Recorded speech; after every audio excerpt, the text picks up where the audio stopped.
We've been engaged in a global conversation about race and racism. You've probably had discussions at home, at school, or at work, and in those conversations you've probably heard the term white privilege. You may have even had this term used in a way that felt like an insult or an accusation. Others will have told you that it's all just made up to make white people feel bad, and none of this is right.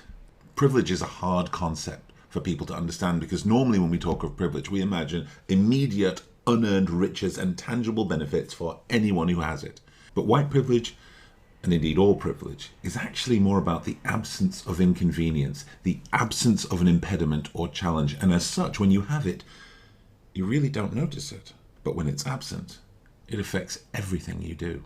There are lots of types of privilege out there.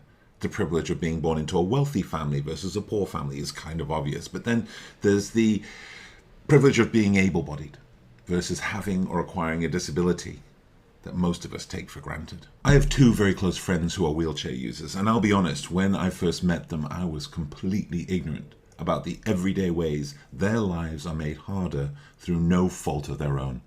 Some of these ways are simply thoughtless, but some of them are just the way we live, just the way we build infrastructure, just the way everything works. That just makes their life harder than mine. That's just one of the ways that I'm privileged. And understanding that, embracing that, doesn't make me a bad person. But ignoring it raises the chance that my friends will be excluded in ways that are not obvious to me.